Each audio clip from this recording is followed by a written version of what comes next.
Haleluya. Haleluya. Bersyukur kepada Tuhan karena kebaikan Tuhan. Kalau saya boleh berdiri kembali di hadapan saudara untuk melanjutkan materi pembelajaran kita tentang soteriologi.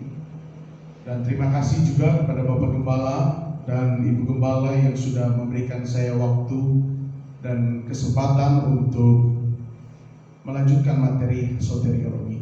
Pada kesempatan yang lalu kita sudah belajar tentang 3 aspek keselamatan, di mana yang pertama yaitu aspek keselamatan waktu lalu, dan yang kedua yaitu aspek keselamatan kini, dan yang ketiga aspek keselamatan nanti, di mana aspek keselamatan waktu lalu memiliki peran penting bagi keselamatan kita, karena ketika saya dan saudara meresponi keselamatan itu dengan iman, kita sudah memiliki yang namanya keselamatan waktu lalu. Otomatis kita juga akan memiliki juga aspek keselamatan waktu kini dan aspek keselamatan waktu nanti. Dan yang kedua yaitu aspek keselamatan waktu nanti, waktu kini. Ini perlu saya dan saudara ketahui bahwa selama kita masih hidup di dunia ini, kita masih hidup dalam tubuh yang fana ini, selama itu juga aspek keselamatan waktu kini akan terus berjalan atau akan terus berlangsung. Aspek keselamatan waktu kini akan berhenti ketika saya dan saudara sudah dipanggil pulang oleh Tuhan. Dan aspek keselamatan waktu kini sering disebut dengan aspek moral, karena aspek ini menuntut saya dan saudara untuk menghasilkan, memproduksi, memperlihatkan hasil atau buah keselamatan. Itu sebabnya saat saya dan saudara memproklamasikan bahwa kita memiliki keselamatan dengan cara kita beriman, tentu kita dituntut untuk menghasilkan buah-buah keselamatan. Dengan cara apa? Dengan cara mengerjakan keselamatan kita dengan takut dan gentar. Bicara tentang mengerjakan keselamatan, Bapak Ibu, dalam hal mengerjakan keselamatan, memelihara keselamatan, itu bukan hanya peran dari Tuhan, tetapi ada peran manusia di dalamnya. Karena kalau kita memiliki anggapan bahwa itu hanya peran dari Tuhan, terus bagaimana kita manusia? Apakah kita tidak mengambil bagian dalam mengerjakan keselamatan kita? Manusia memiliki peran dalam mengerjakan keselamatan, tetapi Roh Kudus Tuhan yang menggerakkan kita untuk kita mengerjakan keselamatan. Tetapi kitalah yang memiliki kehendak bebas, kitalah yang mengambil satu keputusan bahwa saya dan saudara mau mengerjakan keselamatan kita. Kita mau takut akan Tuhan, kita mau taat, kita mau setia. Tidak dipungkiri itu pun adalah usaha manusia untuk mengerjakan keselamatan. Dan teori ini sangat ditentang oleh penganut-penganut kafir. Mereka mengatakan bahwa kita, penganut-penganut Armenian, memiliki pandangan yang sesat karena ada peran manusia dalam mengerjakan keselamatan. Karena penganut kafir memiliki pandangan bahwa keselamatan itu hanyalah peran Allah semata, sehingga manusia tidak memiliki peran. Itu benar. Tetapi kalau kita lihat dari sudut pandang perjanjian lama, bahwa keselamatan di waktu lalu yang sudah dikerjakan Yesus dari sudut pandang masa lalu, itu benar bahwa itu bukan usaha manusia, tapi itu anugerah Tuhan. Tetapi kita yang mengerjakan itu usaha kita. Kenapa itu disebut usaha kita? Kita hidup di dunia, kita berusaha untuk jauh dari dosa. Kita tidak melakukan dosa, kita hidup kudus, kita hidup suci, kita melakukan kebenaran. Saya tanya, itu usaha kita manusia atau bukan? Itu usaha kita kita manusia tapi didorong oleh Roh Kudus. Tapi kita pun memiliki usaha di dalamnya. Itu sebabnya manusia memiliki usaha dalam menjaga keselamatan, dalam memelihara keselamatan. Aspek keselamatan nanti adalah pengharapan di mana saya dan saudara sedang menanti kedatangan Tuhan di kali yang kedua, yang membawa upah bagi kita, yaitu keselamatan yang sempurna. Keselamatan waktu lalu sudah kita miliki tatkala kita percaya. Keselamatan kini sedang kita perjuangkan sehari-hari agar kita menyenangkan Tuhan. Dan keselamatan nanti masih sementara ditunggu, namun pasti digenapi dan direalisasikan bagi saya dan saudara yang selalu berusaha hidup kudus, hidup suci, berkenan kepada Tuhan. Kita pasti akan memperoleh keselamatan yang sempurna. Amin. Kita sudah sampai pada materi pengadaan keselamatan. Mungkin ada yang mau bertanya materi yang minggu lalu. Kalau tidak ada, kita akan lanjut. Saya ingin membagi sedikit tentang pertanyaan yang mungkin saudara pernah dengar, terutama menyerang pengajaran soteriologi kita, yang mereka memiliki pandangan bahwa soteriologi yang dianut oleh gereja kita sesat karena tidak ada ayat Alkitab yang mencatat secara eksplisit tentang keselamatan ketika tidak dikerjakan bisa hilang. Bapak Ibu yang diberkati oleh Tuhan, pertanyaan-pertanyaan seperti ini janganlah menggoyahkan iman percaya kita. Karena dalam Alkitab tidak semua dicatat secara eksplisit, tetapi ada hal-hal yang disampaikan secara tersirat. Contohnya, saya dan saudara percaya bahwa Allah Bapa, Anak, dan Roh Kudus. Pertanyaannya, apa ada enggak ayat secara eksplisit, secara jelas menyatakan bahwa Allah itu terdiri dari Bapa, Anak, dan Roh Kudus? Tidak ada ayat secara jelas, secara eksplisit menyatakan itu. Tetapi itu tersirat di dalam Alkitab. Kita buka Kejadian 1 pasal 1. Di sana dikatakan, pada mulanya Allah menciptakan langit dan bumi. Bumi belum berbentuk dan kosong. Gelap gulita menutupi samudera raya. Perhatikan. Dan Roh Allah melayang-layang di atas permukaan air. Yang ketiga, berfirmanlah Allah. Sampai di situ. Beberapa ayat dalam Kejadian pasal 1 sudah menyiratkan di dalam bahwa Allah itu terdiri dari firman dan roh. Dan dalam Yohanes pasal 1 ayat 1, pada mulanya adalah firman. Firman itu bersama-sama dengan Allah, dan firman itu adalah Allah. Dalam ayat yang ke-14, firman itu telah menjadi manusia dan diam di antara kita, dan kita telah melihat kemuliaannya, yaitu kemuliaan yang diberikan kepadanya sebagai anak tunggal Bapa, penuh kasih karunia dan kebenaran. Berarti firman itu adalah Yesus. Allah Bapa, Anak, dan Roh itu tidak ada ayat secara eksplisit, tetapi itu tersirat dalam kebenaran firman. Itulah sebabnya doktrin gereja kita memang tidak ada ayat secara eksplisit menyatakan bahwa keselamatan ketika tidak dikerjakan itu akan hilang. Tetapi dalam Alkitab itu tersirat bahwa keselamatan harus dikerjakan dengan takut dan getar. Karena keselamatan kalau tidak dikerjakan itu bisa hilang. Amin.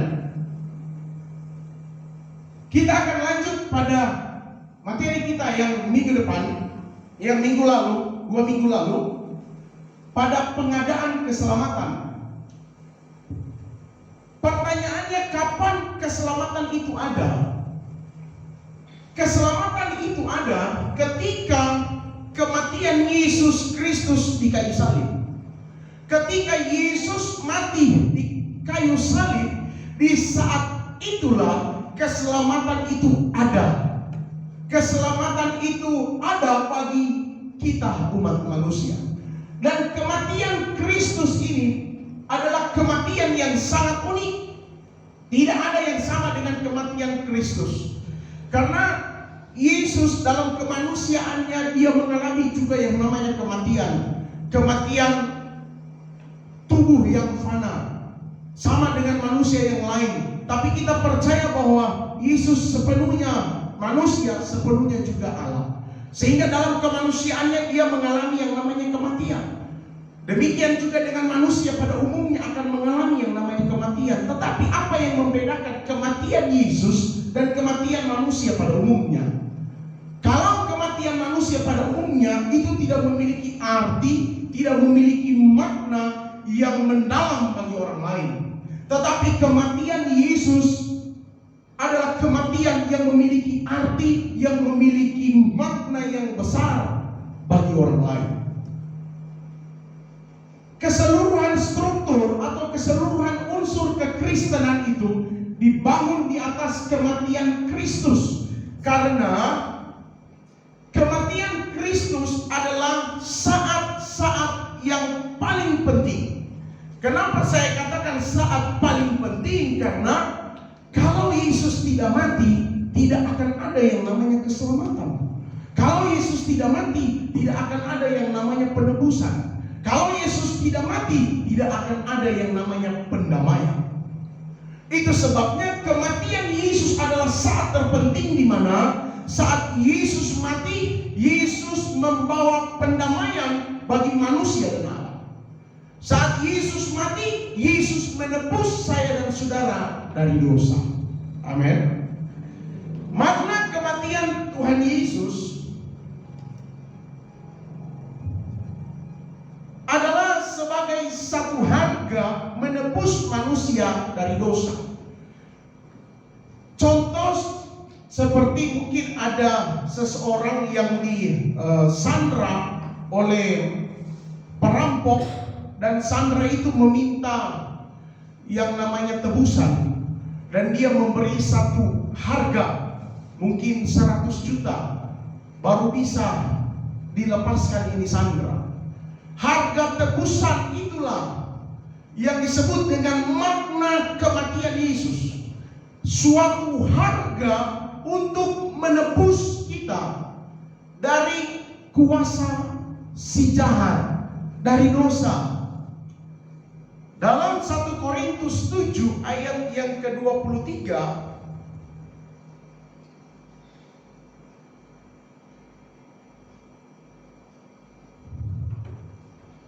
kamu telah dibeli dengan harganya, telah lunas dibayar. Karena itu janganlah kamu menjadi hamba manusia. Jelas ayat ini mengatakan bahwa saya dan saudara telah dibeli dan telah lunas dibayar. Bukan dicicil, bukan dihutang, tetapi telah lunas dibayar dari perhambaan dosa. Itu sebabnya kita tidak boleh jadi hamba dosa. Karena kita bukan lagi milik si jahat, tapi kita menjadi milik Allah. Amin. Di saat seseorang yang disandra dan si penyandra meminta tebusan, dan mungkin keluarganya yang menebus orang itu, saat dia ditebus berarti kepemilikannya bukan lagi menjadi milik si penyandra, tetapi menjadi milik si penebus, atau dia kembali kepada sang pemilik. Itulah makna kematian Yesus Kristus, di mana Yesus menebus saya dan saudara yang sebenarnya kita itu adalah sandranya iblis. Kita itu ada dalam kuasa dosa, perhambaan oleh dosa. Yesus menebus kita. Lewat apa? Lewat kematiannya. Itu sebabnya kita bukan lagi menjadi hamba dosa, tapi kita menjadi milik Allah. Itu sebabnya tugas kita sebagai orang percaya, kita harus melakukan perintah-perintah Allah. Karena kita menyadari kita ini milik Allah. Amin. Apa yang mengakibatkan manusia sampai harus ditebus? Akibat kejatuhan, maka manusia telah menjadi hamba dosa dan menjadi milik kerajaan iblis. Dalam Roma 6 ayat 17.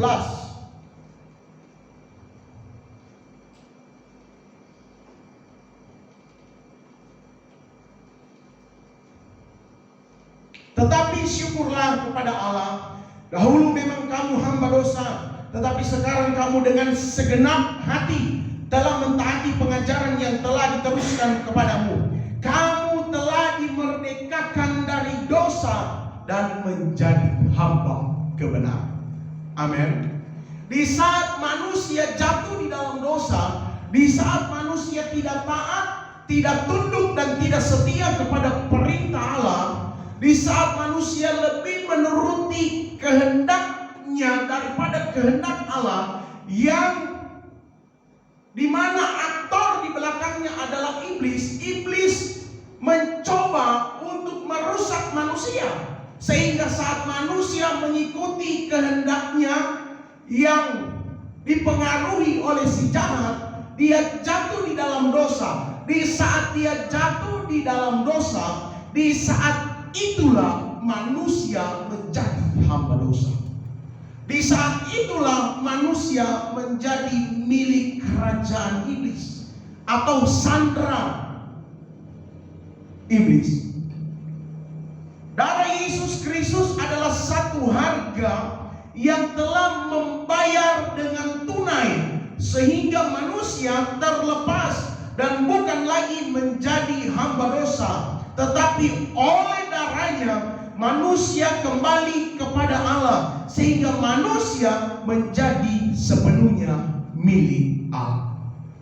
Karena darah Yesus yang tercurah di atas kayu salib, itulah yang menebus kita sehingga kita menjadi milik Allah. Darah Yesus itulah suatu harga untuk menebus saya dan saudara. Dalam 1 Korintus 6 ayat yang ke-19.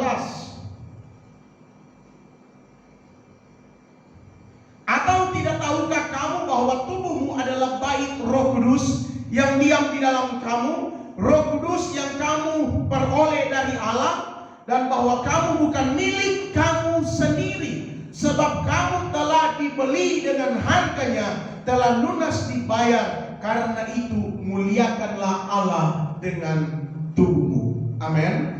Jelas firman Allah berkata bahwa kita sudah dibeli, sudah lunas dibayar, dan kita bukan lagi milik kita sendiri, tetapi milik Allah. Itu sebabnya dalam ayat 20 dikatakan, karena itu muliakanlah Allah dengan tubuhmu. Amin. Kita harus muliakan Tuhan dengan tubuh kita. Kita harus melakukan perintah Allah dalam setiap kehidupan kita. Karena kita menyadari bahwa kita sudah ditebus oleh darah Yesus yang mahal, menebus saya dan saudara dari cengkeraman dosa, dari cengkeraman si jahat.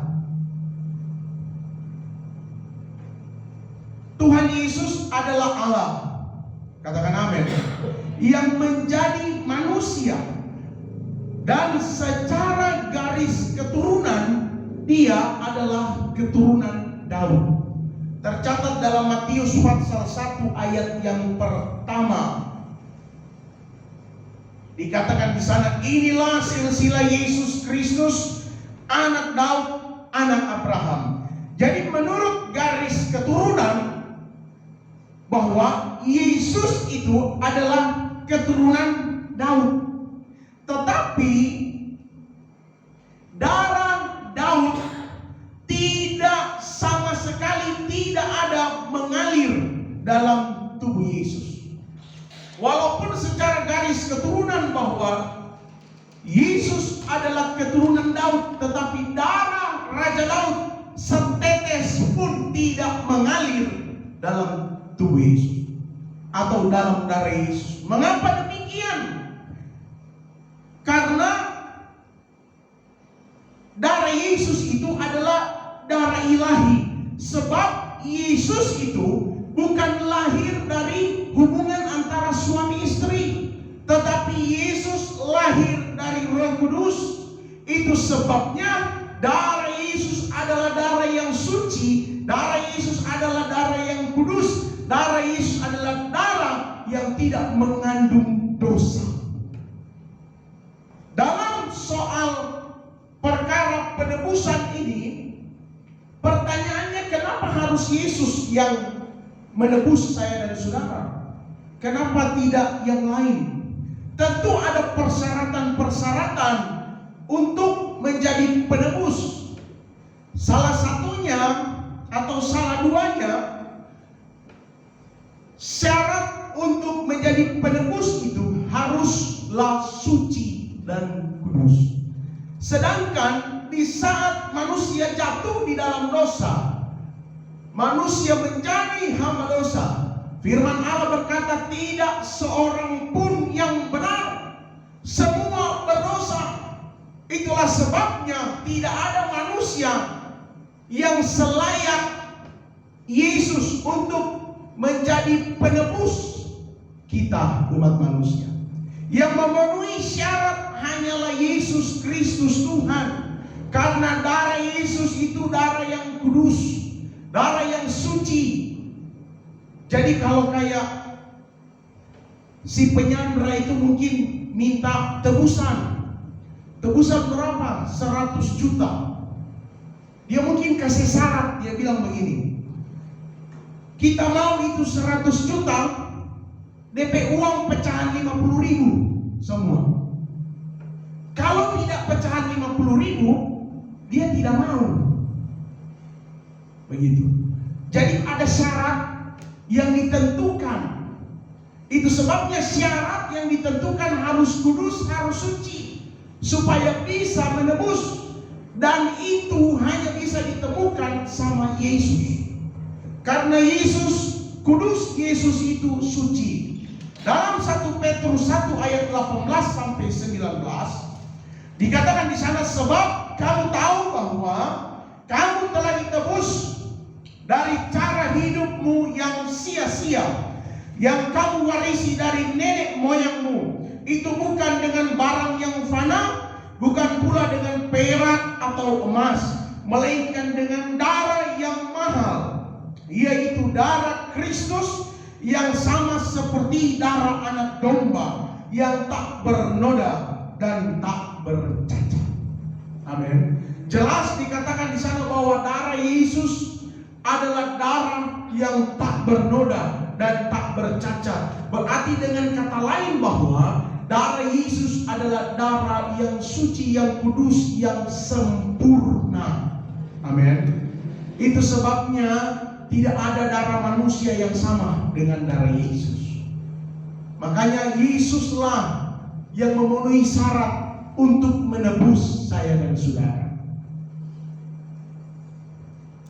Jadi sekarang di dalam Tuhan Yesus, orang percaya bukan sekedar oleh iman menjadi milik Allah, tetapi secara nyata, yaitu yuridis atau landasan kepemilikan bahwa kita sekarang telah menjadi milik Allah.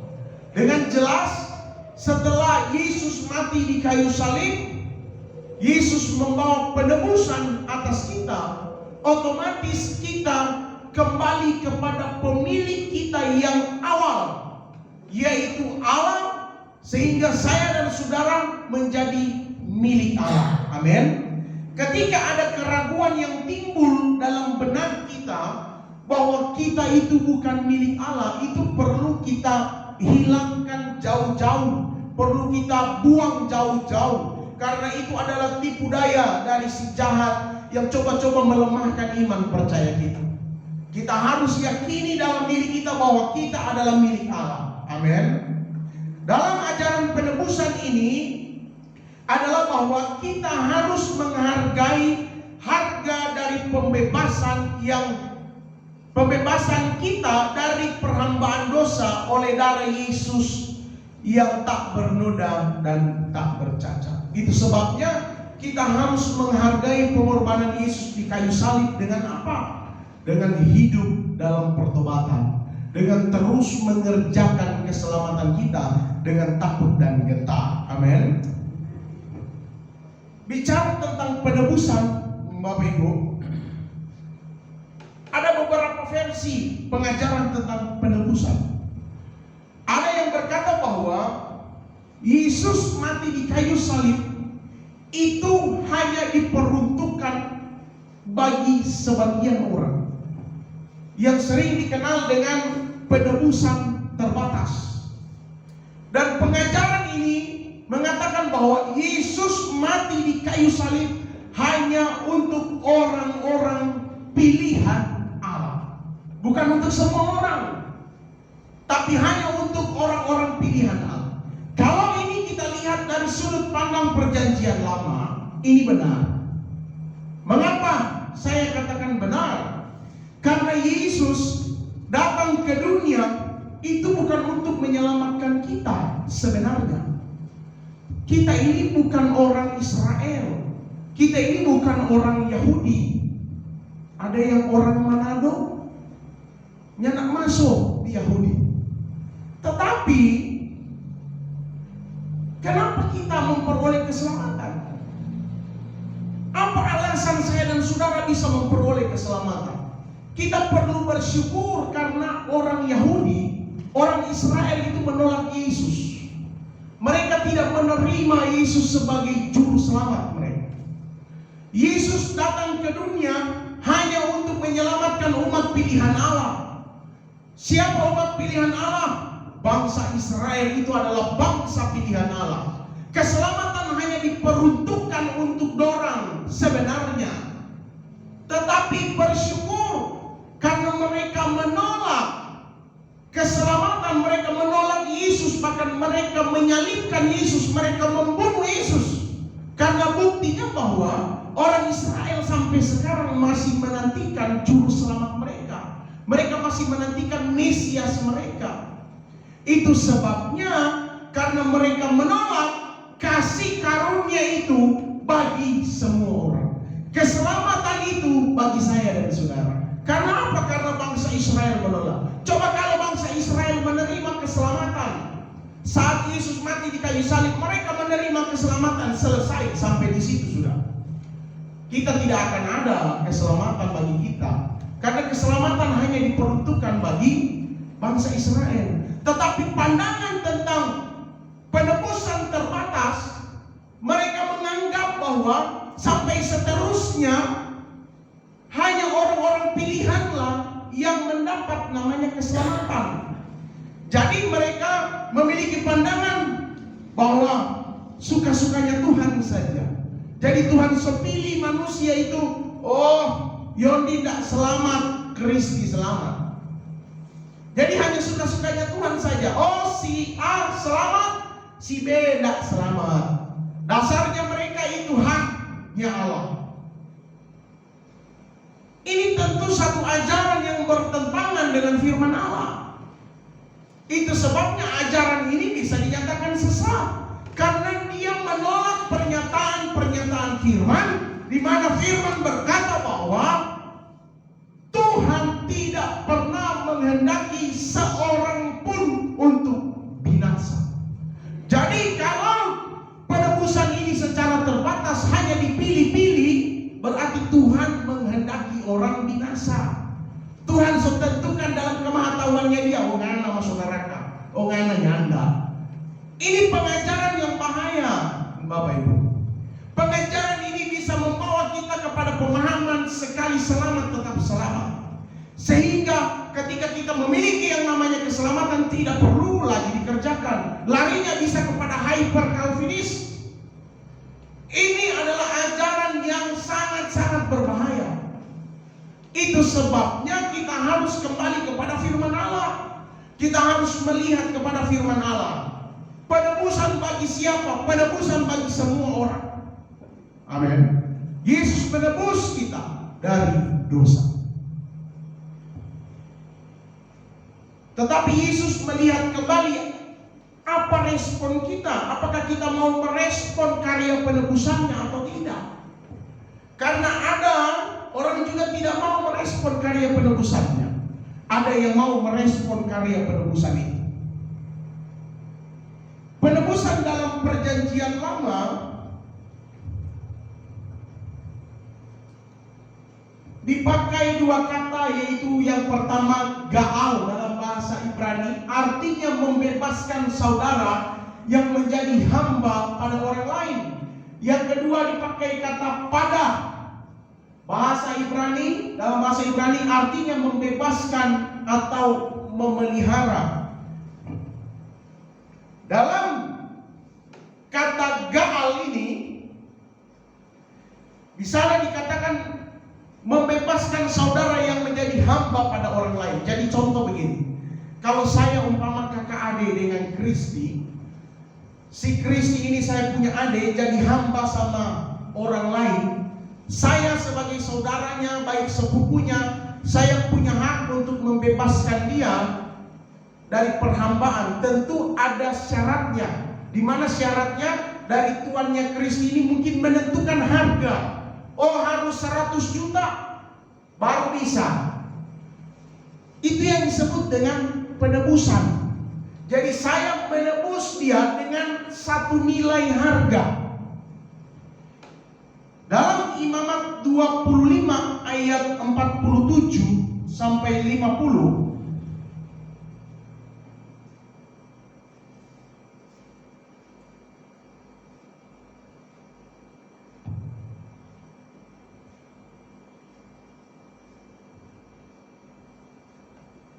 dikatakan di sana, apabila seorang asing atau seorang pendatang di antaramu telah menjadi mampu, sedangkan saudaramu yang tinggal padanya jatuh miskin, sehingga menyerahkan dirinya pada orang asing atau pendatang yang di antaramu itu, atau kepada seorang yang berasal dari kaum orang asing, maka sesudah ia menyerahkan dirinya, ia berhak ditebus, yakni seorang dari antara saudara-saudaranya boleh menebus dia, atau saudara ayahnya, atau anak laki-laki saudara ayahnya, atau seorang kerabatnya yang terdekat dari kaumnya, atau kalau ia telah mampu, ia sendiri berhak menebus dirinya. Bersama-sama dengan si pembelinya, ia harus membuat perhitungan mulai dari tahun ia menyerahkan dirinya kepada orang itu sampai kepada tahun Yobel. Dan harga penjualan dirinya haruslah ditentukan menurut jumlah tahun-tahun itu. Masa ia tinggal pada orang itu haruslah dihitung seperti masa kerja orang upahan. Jelas seperti yang saya jelaskan tadi, bahwa hamba yang menyerahkan diri tersebut dapat dibebaskan dengan harga tertentu. Jadi ada harga yang harus dibayar untuk membebaskan seorang hamba. Jadi manusia saat jatuh di dalam dosa, statusnya hamba dosa. Jadi statusnya hamba dosa. Itu sebabnya ada harga yang harus dibayar untuk menebus saya dan saudara yang status kita adalah hamba dosa. Orang Israel dalam perjanjian lama dapat mengalami penebusan saudara, meliputi kaum keluarga, hamba ataupun warisan. Bayangan penebusan yang paling jelas yaitu penebusan satu bangsa, yaitu Israel dari perhambaan Mesir oleh penyembelihan domba Paskah. Jadi dalam perjanjian lama itu sering menggunakan bayangan. Contoh, bayangan itu adalah sesuatu hal yang bukan sebenarnya atau bukan aslinya, tetapi ada aslinya. Jadi dalam perjanjian lama itu banyak menggunakan bayangan, di mana bayangan itu digenapi di perjanjian baru. Contohnya itu penyembelihan anak domba Paskah.